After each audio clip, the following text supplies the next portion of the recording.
Coming up on today's episode. I shit you not. I was wearing shirt and tie and a sweater to class. To not start a challenge with your teacher as to who can cry first. Because the adult will win that. No doubt. Okay. I still don't claim to know who I am. Oh, this is the triple crush here. I mean, that's a hard way to lose your virginity. The answers that you're looking for are lying just beyond the frame. Hello, everyone. I'm your host, Ryan Vanderhei. I am a writer, director, and longtime cinephile. And to my left is my co-host. That's this direction, in case you're wondering. My name's Joe, also longtime cinephile, writer, and actor based here in LA. And we're here today on Beyond the Frame to talk about the 2017 indie charmer, as you like to say. Because it is. Lady Bird. And the theme we're going to explore is being unapologetically you. This is our spoiler-free section, so if you haven't seen the movie, you're safe. I will let you know when we're heading into spoiler territory. Joe, was this your first time watching Lady Bird? No. No, it wasn't. No. Okay, so you'd seen it before. Yep. Oh, okay. Oh, it was your first time? No, I've seen it before. Okay, you were surprised that I'd seen it before? I don't know why. I don't know why either. Indie charmer is so in my wheelhouse, That's man. true. That is in your wheelhouse. Oh, You're my right. God, yes. So Lady Bird is directed by the Greta Gerwig, the woman behind Little Women and Barbie. Mm-hmm. It stars a ridiculous cast, by the way. I don't know if, like, watching this now, I saw it when it first came out, when there was first all the buzz about it and the Oscars and all that, and I loved it. But I didn't. I think I only knew maybe one or two people on the cast then. Now, what is it, 8 years later? Yeah. Every scene I was like, oh my God, there's so-and-so from... Just listen to this, okay? We've got Saoirse Ronan. Obviously, she was already Saoirse at the time. Yeah, she was. But... you might know her from Atonement, The Lovely Bones, Brooklyn, so much more. Lucas Hedges, who plays Danny, her first boyfriend in the movie. He went on to do Waves, Honey Boy, Mid-90s, and so much more. Chalamet, of course. Who had a tiny part. We don't need to read off his resume. No. We all are familiar with. He plays Kyle in this film. Also, this movie came out the same year that Call Me By Your Name did. Wow. So he had quite a good year. Yeah, he did. 2017. He did. Beanie Feldstein, who plays Lady Bird's best friend, Julie.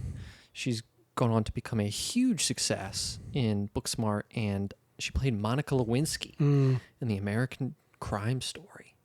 She's good. That's a big role. Yeah, for sure. And did you catch this? Did you catch Catherine Newton as Darlene, the girl that Julie starts hanging out with when Lady Bird gets too cool for her? I didn't know who that was. I looked it up and I was like, oh, that's her. Yeah. I was watching this. I was like, no shit. Yeah. Like she had such a small part. Very small. Playing this like dorky, like kind of nerdy girl that Julie starts hanging out with. But, no big deal. She's just Ant-Man's daughter, Cassie Lang. Big Little Lies, Pokemon, so on and so forth. I mean, we could go on forever, right? There's just so many people. The actors who played her parents. Yeah. Yeah. 100%. Yeah. All very The guy seasoned. who gave the interview at the dad went for the job interview. Oh, yeah. He's in so much. The teacher that Julie has a crush on, he's in so much. Every scene I was just going, whoa. Yep. So this movie is like a precedent for a lot of people's careers, I feel. Like it was right at the beginning for a lot of these people who just had like a background or just were... There's another one, I forget her name, but she's in the background. She's like Netflix's golden girl now. She's in like all the rom-coms. Well, and it shows the it was fantastic casting. So I don't know who cast that, but they did a really impressive job. And I thought the chemistry was, I don't want to get ahead of you, but I just thought everyone worked and played well together, if you will. Listen, I'm with you 100%. Yeah. This movie takes place largely in Sacramento, which is in NorCal. And I'm curious, Joe, being from NorCal yourself, does this movie affect you a little bit differently? Does it feel maybe a little more familiar to you than it might be to someone like myself? Not really, because Sacramento is kind of a different animal than the San Francisco Bay Area. So I've barely spent any time in Sacramento. Okay. Where is it in relation to? It's dead east from San Francisco. Well, almost. I think it's a little north and east. Okay. How far? 2 hour and a half, 2 hours. Okay. That's not bad. And growing up in the peninsula and having two parents from San Francisco, that's where we went. We didn't go to Sacramento, and there wasn't much of a draw. So I think what I could relate to most was Lady Bird's yearning to break free. I can understand that of Sacramento. Now, that being said, I have a cousin who listens to our podcast, hi Gina, who lives in Sacramento, and she has come to love it.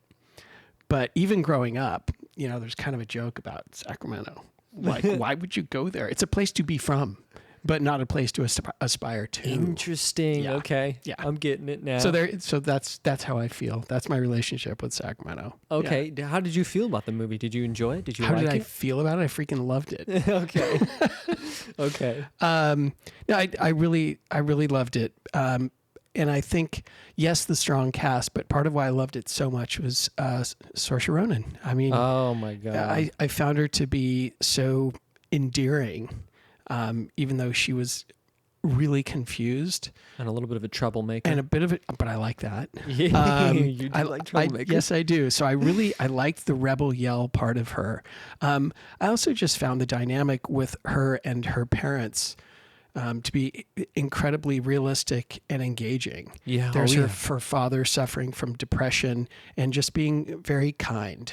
And probably Lady Bird was one of the few shining lights in his life. Yeah, definitely. And then the mother who we caught wind of, her mother was a drunkard and was probably quite abusive. And she's doing her best to be a good mom. Yeah. And at the same time, looking at her daughter like, where did you come from? Like, how did you land here? Yeah. Did I raise you? Exactly. Yeah. But also really wanting it and really trying. Yeah, this movie has a feeling of authenticity.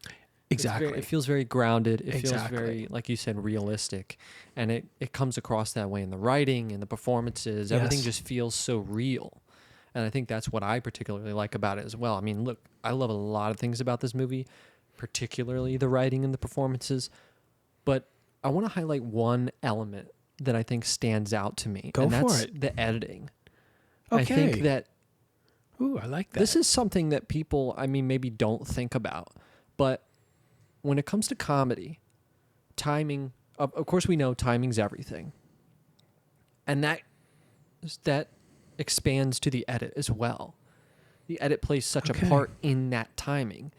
And in this film, it's done so brilliantly. We hard cut at the perfect moments where we can, where it offers just an abrupt scene change that just makes you laugh. One of them, and this isn't spoiling anything, but Lady Bird, there's a scene in the film, Lady Bird finds something upsetting, we'll say, and then it hard cuts to her and Julie listening to a song in the car and crying. Yeah, that was great. And it's just so funny. Point. There's so many moments in this where the editing really paces the film and acts as such a proponent of that comedic timing. Wow. And I just great point. Watching it, I wrote it down in my little notebook. I was like, you got to talk about how precise this timing was with the edit and how that influenced the comedy. That's such a great point. And look, filmmaking in a way that I don't. But I would think that, look, Greta Gerwig wrote and directed it. I would think you would not just say to your editor, okay, here's my movie, go for it. Right, of course. You're going to be sitting there with them. Yeah. And that must be her vision. Yeah, 100%. I think Greta's sense of humor comes through this movie. For sure. And there were so many scenes that I thought were absolutely hilarious, some which I'll talk about later in more detail in the spoiler section. But just to not underestimate the edit and how it influences the film. I mean, it's picture perfect, this, and I think Greta had a lot to do with it. I mean, she's such a fantastic director, and we've seen how far she's taken it, and I'm sure she's got a bright future. But this is just such a beautiful coming of age film about what it means to form your identity. Agreed. You try different things out. You experiment. You do stupid stuff. You make some bad decisions, and you kind of find out who you are. And that's exactly what happens to Lady Bird in this. I mean, yes, I'm a sucker for coming of age films, so Me too. I am a little biased here, but I think this movie is really special, and Greta certainly cemented herself as a force to be reckoned with. Absolutely. After delivering this wonderful indie charmer to us on a silver platter. Didn't she, though? And something I love about coming of age movies is how many, there have been so many, countless, and there are so, like, all the way from Risky Business to Easy A to this one. And, or Breakfast Club. And there are so many, and they speak for a generation, and they speak for disillusionment, and they speak for frustration, and they all do it in their own individual kind of unique way. Yeah. And so this is the Greta Gerwig version of coming of age in Sacramento. And Absolutely. just being said like that, it might not sound compelling, but my God, what a compelling movie she made. Yeah, what a debut. Yeah. I mean, this is your directorial debut. So impressive. And to knock it out of the park like this, I mean, listen, I love this movie. It's one of my favorites. It ages like a fine wine. I mean, I saw it when it first came out, and I haven't seen it since, and I just saw it a couple of nights ago, and I was like... And there's nothing about it that's aged. No, to it's me. held up. It still feels fresh and relatable, and that takes, a good director who knows what they're doing, knows what they want, and communicates that to their cast and crew. To their cast and crew, because I just can't help but think, I don't know this, I didn't look it up, but I would have thought that cast was probably pretty tight and had a great time doing it. I can imagine. Just because behind the scene clips of them on set, and it looks like they're having an absolute blast. That's great to hear. Yeah. What's your? I'm curious what your favorite performance outside of Saoirse is in this. If you had to pick. The first one that comes to mind is the mom, and I can't think of her name. I thought she was so good. She was spot thought on. it was, because I thought it was also really, her performance was nuanced, and Laurie Metcalf. Laurie Metcalf, yeah. Wow. I found her so impressive. And to me, to have those two strong women in that family, I thought she was a really important element of that film. And, now that I'm saying this and thinking about it, how many coming of age movies have a mom that is such an important role, such an important part of that? Usually, sure. In a lot, like Risky Business was one of the first ones I remember from when I was a kid. The parents show up at the very end. They're there at the very beginning and at the very end. And Ferris Bueller, same thing. We see them like once or twice. Right. And in this one, Mom is right there. Mom plays a significant part. She does play a significant part and is a great foil for Lady Bird to play off of. So I think it's her performance. And for you? I think for me, God, it's so tough to pick because there are so many great. I really love the dad. I really love the brother. And I think for me, it's Beanie Feldstein. Okay. Because I can also see, I wonder if Olivia Wilde discovered her from this film for Booksmart, because it's another, coming of age sort of girl power kind of film. And she's just unbelievable in that knockout. You know what? I wouldn't be surprised if that's where Olivia Wilde found her. Now that you're saying it too, something that you've got to have. If you're going to have a really close friend in a movie like this, you've got to have great chemistry. It's got to be a believable close friend. And the two of them, like when they kind of were coming back together and eating the cookies, whatever, before the prom, just watching the two of them made me just smile. Oh yeah, It was delight. it was so sweet. Yeah, they're sweet and fun, and yeah, we could talk about this all day. We got to get to the real meat of this, but first we got to find out, Joe. Yeah. Are our stars aligned? Well, let's find out. So we're gonna pull up Letterboxd here, and we're gonna see what we rated the film. I'm gonna guess what you rated it. How about you guess what I rated it? So this is out of 5 stars. I'm going to guess you rated it 4 stars out of 5. You are correct. Okay. I'm going to guess you rated it 4.5. I rated it actually 3.5. Really? Yeah. Now, this is from a long time ago. Interesting. If I were to update this now. Yeah. Because that's what's so funny. I don't know. Are you like that too, where there's times where I've gone through and I've watched a movie I haven't seen in a very long time, and I've looked at my review and I'm like, ooh, I gave this a 10 out of 10. Yeah. I've definitely done that. With some movies that we've done episodes on recently that I've gone back and watched again and remember thinking, I liked it years ago. And then we watch it again for the sake of this podcast. And I was like, wait a minute, I love this. Yeah, it's so bizarre. That's happened to me so many times doing this pod. And I think that right there just goes to show, because 3.5, I would give it probably a strong 4, maybe 4.5. So you're right. That is probably where I would align today. 2017, Ryan, must have been a little bit different. Okay. Inevitably Interesting. Interesting. Okay. So also, before we begin, we gotta learn some trivia, huh? Well, I love it. Please. Some interesting fun facts about this. Let's go fact to the future, huh? Shall we? Okay. So I think this first one is important, and I wanted to say this because I feel like there are some misconceptions about the movie, particularly it being about Greta Gerwig's life.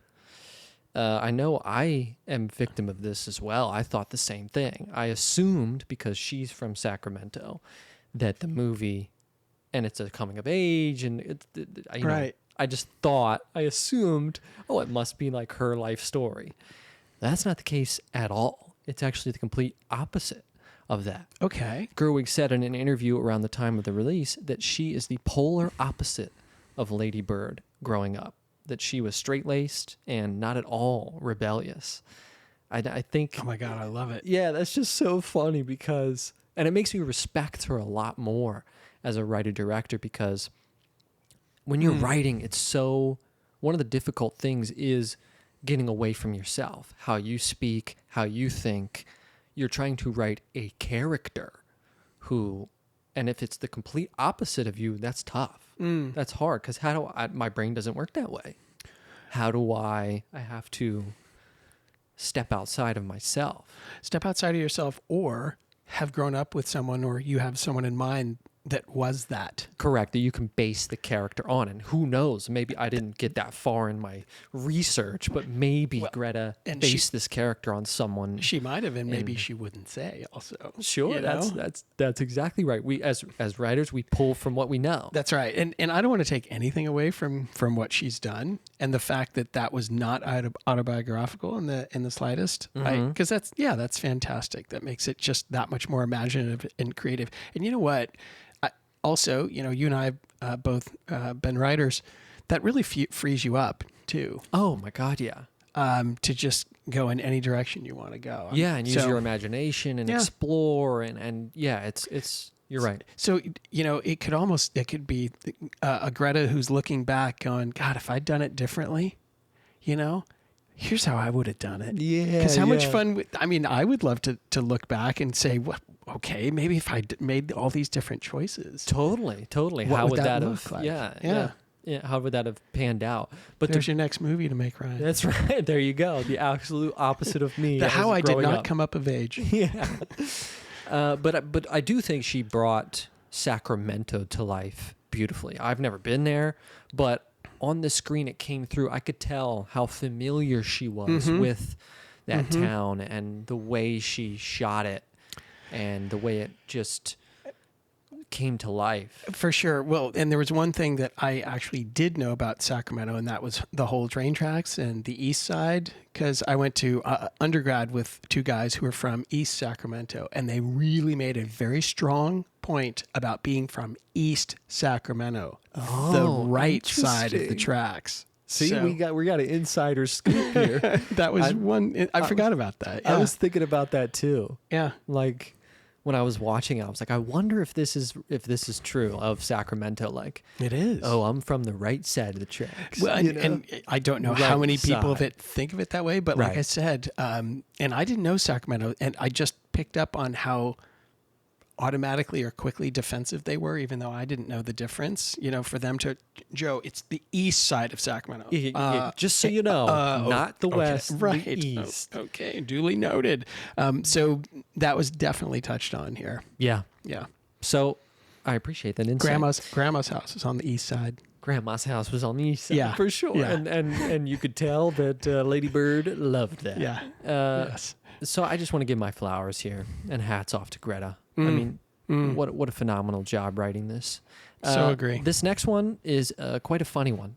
Okay. So during filming of the thespian scenes, we'll call them, the theater scenes, the combination of the heavy makeup and the hot stage lights Oh yeah. caused a little bit of some spontaneous acne flare-ups for our poor Saoirse there. Yeah.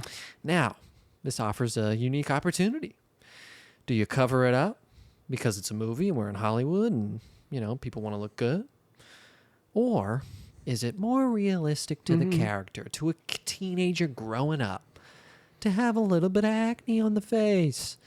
So Saoirse and makeup artist Jacqueline Knowlton went to Greta and convinced her to keep the acne there and to not cover it up. And it was quite noticeable. There were I thought it was makeup. Oh, okay. I thought that they had put the acne there as part of the makeup Right. process. But then no. I Yeah. heard this and I was like, that's just great. yeah. Partially because as a director, when you're on set and you're, doing your thing and you're conducting everything, sometimes these spontaneous things, I guess we'll call them, happenstance, where something just comes up that you did not expect, and it's not a part of the plan, but it works. It's a happy accident, Yeah. right? I mean, that Great. wasn't a part of the makeup plan, but when that starts to happen because of the hot stage lights and the heavy makeup, it's like, oh, actually, you know what? Teenagers have acne. Yeah.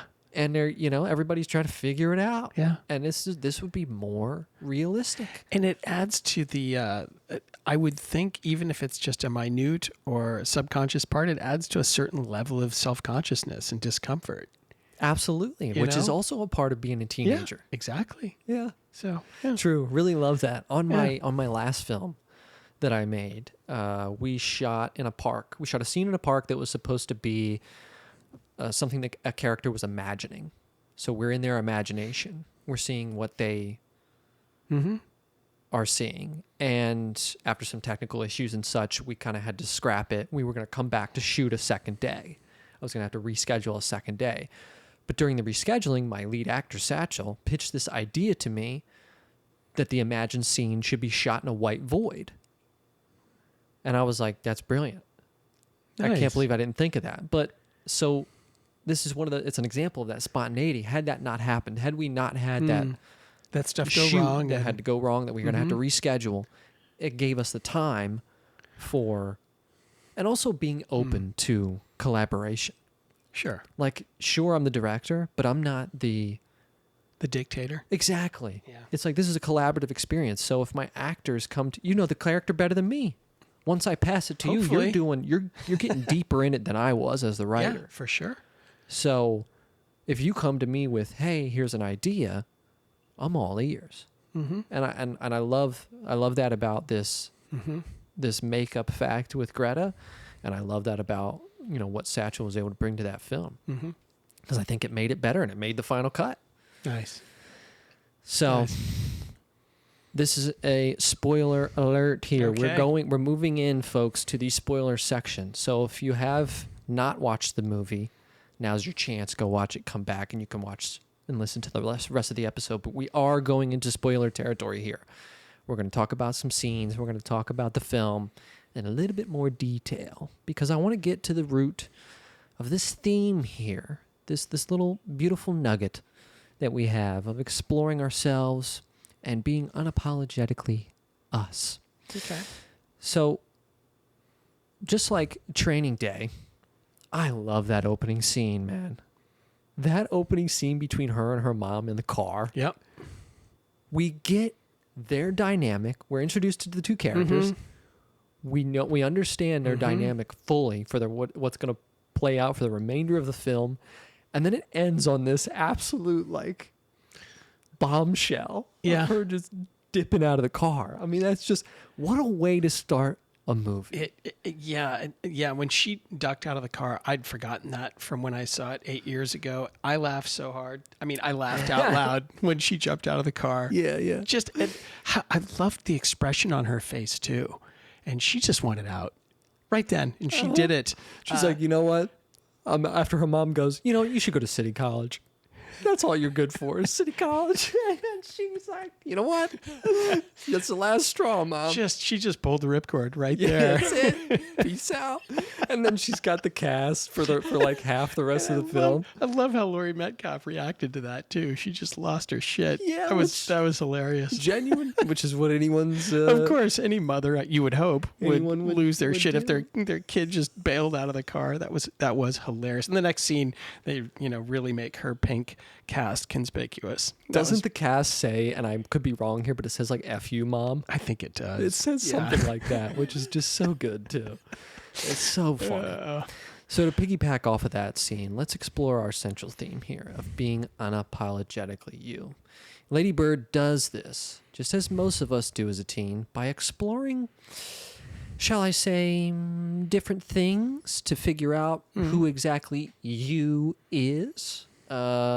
We meet her as a sort of different, eccentric teenager. She's got a particular style. You know, she's a bit off the beaten path, if you want to say. I love when her and Julie are eating the wafers in the church. Oh my God, that was funny. It's the body of Christ. Well, they haven't been consecrated. Yeah, and they're not only that, but they're in the back of the church talking about how they pleasure themselves with the shower. You know? Right. And then the girl comes up, Catherine Newton's character comes up and's like, you can't eat those. And I love the comeback was, they haven't been consecrated. Like, Yes. Why not? These are not the just so Eucharist good. yet. For all you Catholics out there who I understand mean, that. that's just funny. Yeah. That's it I is don't care just who funny. you are. That's just funny. And again, knowing that, probably it sounds like Greta Gerwig didn't do that.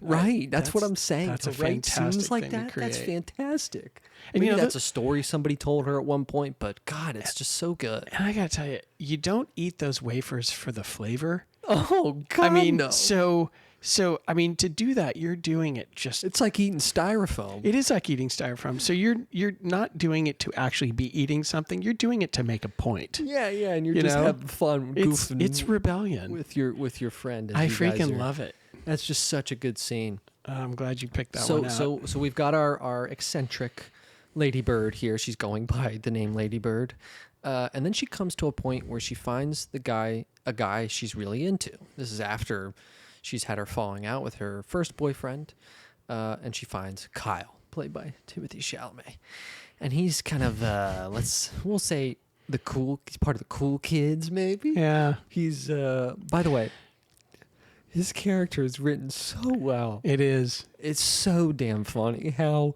like, quote unquote woke he is, Right. you know, even to the point of pointing out that that's gross that you're smoking cigarettes with all those chemicals in them. If you were cool, you would roll your own. Exactly. You know? Exactly. It's like, this guy's just.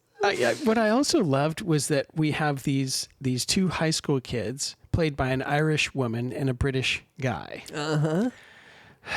They're in Sacramento, California. Yeah, absolutely. You know? What Yeah. teenager is rolling their own cigarettes?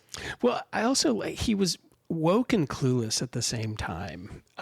He was such a poser. Oh yeah, 100%.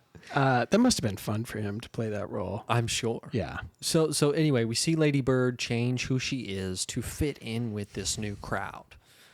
I mean, she's keeping secret where she lives, as we discussed. Mm-hmm. She's not talking about how she's from the west of the train tracks. Yeah. She lies to her new friend and tells her that her house is actually the grandma's house. Right. Her ex-boyfriend's grandma's house house. that's Yep. on the east side.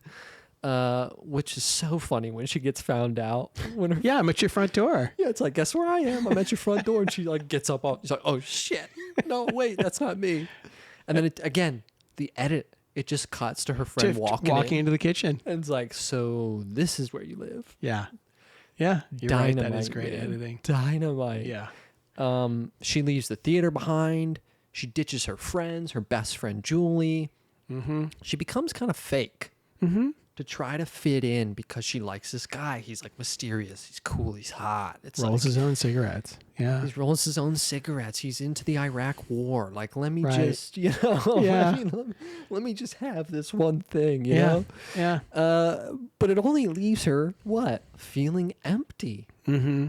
You know, she loses her virginity to this guy, thinking she's losing it, thinking he is losing To it a to fellow her. virgin. Yeah, thinking Right. they're like, you know, losing it together. It's Right. a magical, but turns out he's not. That's crushing. Yeah. Takes all of 5 seconds, double crushing. Yeah, exactly. And then afterwards, when she's upset, he talks about how we're at war with Iraq and your problems are kind of small here. Right.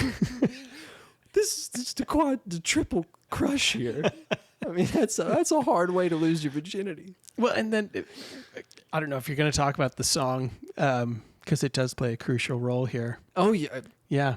I'm getting there. Awesome. We're Awesome. on the same page. Great Yes. minds think alike, Joe. So then we get to a callback to an earlier scene I mentioned with the comedic timing. So Kyle picks up Lady Bird for the prom, and we can hear the kids in the car before she gets in, her quote unquote friends, who are like, "Ugh, she's so weird. Like, yeah, I don't know why we hang out with her. Blah blah blah." She gets in. They all start to say they want to just ditch the prom and go to some house party. Let's get prom's lame. Let's just ditch it and go get messed up somewhere. And then what gets her to finally snap out of it? It's that "Crash Into Me" by Dave Matthews Band Yes. starts playing Yeah. on the radio. Yeah. And they're all going. They're all like, "Ugh, Yeah. I hate this song. yeah." Yeah. And we could tell on her face, we can read it. Saoirse Ronan is so damn good as an actress. We can just read on her face that she's like, "Wait, I like this song though. I enjoy playing." And then it clicks, and then all the processing happens in her head. She goes, "You know what? What am I doing here? Yeah. Why am I in this car with these people? I don't like these people. I don't get along with these people. I got nothing in common with these people." Well, and she does say, I like this song. Yeah, she does. She does stick Yeah. up for herself and says, Yeah. "You know what? I like the song." And then Yeah. after a beat, you Yeah, know can what? you- I can want to you- go to prom. Yeah. So can you drop me off at, yeah. Can you drop me off at Julie's? Yeah. Which they haven't spoken in forever. Yeah. But we know that doesn't matter because she's going to, they're best friends and they're Yeah. going to just be reunited again and eat cookies before they go to the prom. Right. Because that's fun. There's a great line later on. Actually, I don't know if it's later. It might be earlier. It's the scene between Lady Bird and her counselor. I think that, I think it might have been before, but I'm Might not have been sure. earlier when she's like figuring out what to go to college and Yeah. stuff. And And the counselor's laughing at her and her aspirations. love Jesus. this part. So the after laughing in her face about the prospect of going to Yale, Yeah. the counselor follows it up with, quote, "Part of my job is to help you be realistic." And then Lady Bird replies, quote, "Yeah, that seems like everyone's job." Mm. Whew. Yeah. Boy, if that's not growing up. Yeah, no kidding. If that ain't growing up in a nutshell. Yeah, that's true. That's true. It That's a good It point. sometimes can feel like when you're growing up, everyone's trying to influence who you become. Your teachers are trying to tell you to do this. Your parents are trying to tell you to do that. Your friends are trying to tell you to do that. you're trying to fit in different places and try different things, and you're trying to really discover who you are. And that line is just so good. The way that it's delivered, the way that it's written between those two. It's like, yeah, seems like everyone's trying to do that to me. Yep. I'm just trying to be me. Yeah. And everyone's trying to take the wheel and steer me back into the lane, you know? Mm-hmm. People try to tell us who we should be, what we should do, the people we should hang out with. For me, I think that's something that's important that we need to figure out for ourselves. Sure. It's kind of like when a friend comes to you with advice, and you talk about this, the 51%. You could give the greatest advice on the face of planet Earth, time and time again, until that person's 51%. Until they themselves decide they're ready, nothing's going to change. That's right. It's the same thing. Your parents could tell you this, kids, whatever. Until you, in your mind, have decided and have settled and have discovered who you are, nothing's going to change. That's up to you. It's up to you who you are, right? Mm-hmm. For sure. For sure. Did you have this experience in your life? Is this something that you feel like you dealt with, where people trying to... I still do, Ryan, to the degree that when you just said figure out only you can tell people or only you know who you are, I don't even claim to know that. I still don't. Okay. I still don't claim to know who I am. Oh. I know what I have propensities for. I know things I like, but I don't even put myself in that box. Interesting. Okay. So I definitely don't put other people in that box. I don't want to be put in a box. Sure. I don't. And when people I've known for 2 or 3 years or even 10 or 15 say, "Oh, I know you," I like, ooh. No, you don't. Oh, interesting. I don't know what my next thought's going to be. Just mysterious. We all surprise ourselves all the time, don't That's you? true. No, for sure. Yeah. Absolutely. And we're always growing. We're always evolving, hopefully. But did I feel this way particularly as a teenager? I think I've alluded or I've told you off camera some of my rebel yell. I was challenging. My poor parents. I put my parents through it. Thankfully, they didn't know 90% of what I did, but the 10% they knew was pretty bad. So do you relate to Lady Bird a lot? To that rebellious attitude? Is that a rhetorical question? Yeah. I mean, hugely. What I like, though, is that part of my rebellion was getting horrific grades. That was just part of my screw you. Yeah. To everybody. And I like that Lady Bird didn't screw herself. I as a poli-sci professor that I told my story to years later, said he told me I was practicing a scorched earth policy, which is how the Russians retreated from the Germans in World War II. You know, it's the landmass of Russia in the winter that defeated the Germans. While the Russians retreated, they left no spoils. They left no food. They tried to leave very little. They tried to leave nothing behind as they retreated farther and farther east towards Moscow, so that the Germans would have nothing when they'd come to these towns. Mm-hmm. And so if you're doing that with yourself, you're trying to say, screw you to everybody, but you're screwing yourself. Gotcha. Okay. And she at least gave herself, she did get out of Sacramento. Yeah. She did end up in New York City. Yeah. So she was a rebel, but she still got enough done that she left herself options. Absolutely. I just kind of burned the whole house down. Okay. Not literally, but figuratively. Figuratively, okay. So I left myself with not a lot of options. Interesting. When I was young. Thank you for sharing that. I really put myself against the wall. Sure, yeah. Sure. And I have certain times in my life as well. Do you think that you can relate to having phases? Did you go through phases where you because I know for me, I had a skater phase where I had the long hair and I'm skateboarding all the time. I had a burnout phase where I was just smoking weed every day and skipping school. Oh, I love it. And doing stupid stuff with my friends. It wasn't until college, until my early 20s, that's where I kind of settled on who I am now. I tried a little bit of stuff out until I got to where I am now. And when I was in college, I shed the skin of everything that I used to be. Fascinating. Good for you, too. I became an artist, cinephile, writer. I became interested in philosophy and astronomy. And these things are still so core to who I am now.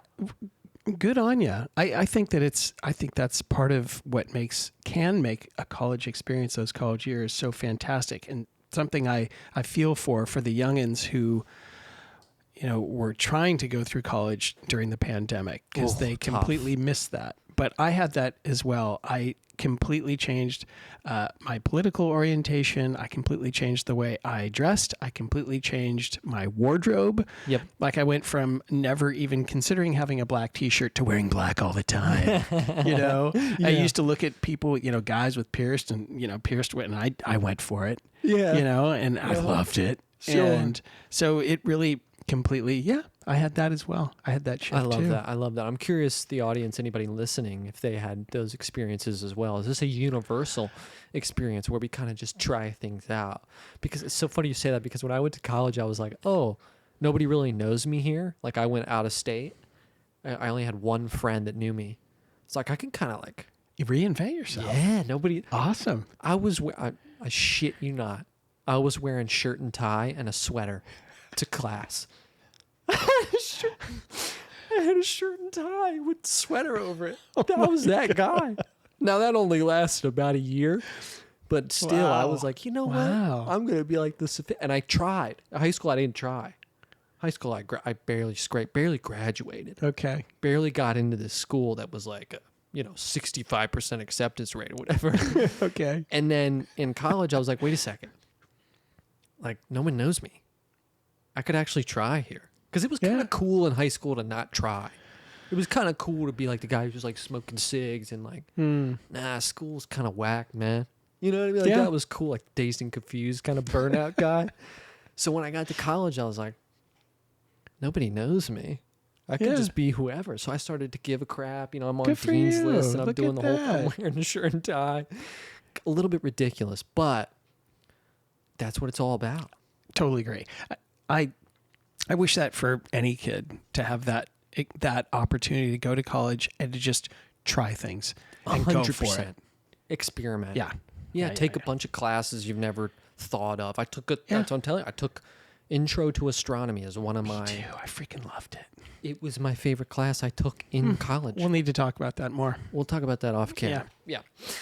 But let's give people a top 5 here, okay? Do it. Some top 5 recommendations. So if you enjoyed the movie Lady Bird and you want to see more movies like it, here's 5 you can watch right now. For a film about what happens when your best friend starts dating your sibling in high school, check out the 2016 film Edge of 17, now available on Prime. For a film about the struggles of being an introvert in middle school, check out the 2018 film 8th Grade, now available on Prime. For a film about the impact of a summer job before entering into the real world as an adult, check out the 2009 film Adventureland, now streaming on Paramount+. For a film about friendships and the bittersweet feeling of life chapters coming to a close, check out 2019 Booksmart, available on Prime. Beanie Feldstein, baby. And I had to give it another Greta classic here. So if you want a film about a young woman trying to find her way in New York City, check out the 2012 film Frances Ha, co-wrote and starring Greta Gerwig in the leading role. You can watch that on AMC+. So what did we learn from watching Lady Bird, Joe? To not start a challenge with your teacher as to who can cry first. Because the adult will win that. No doubt. He will win. No doubt. And that scene was absolutely hilarious. Sad and hilarious. but hilarious. And beautifully acted. I love that guy. Yeah, me too. But what we also learned is that kids, teens, young adults, as kids, teens, and young adults, we can sometimes be like a chameleon, changing into whatever we're around so that we fit in with our environment. Maybe we're into sports, so we become like our teammates. Maybe we try out the theater and we find out we like that and we become like the theater kids. Then hopefully somewhere along the way, we find out who we really are, what we're really interested in, and the person we actually want to be. This is the beauty of growing up. Isn't it, though? Totally agree. Thank you so much for joining us today. And remember, as always, you're the main character in your own life. So don't be afraid to take a step back and take a look at the bigger picture.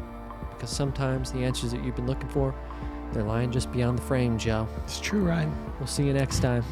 Peace.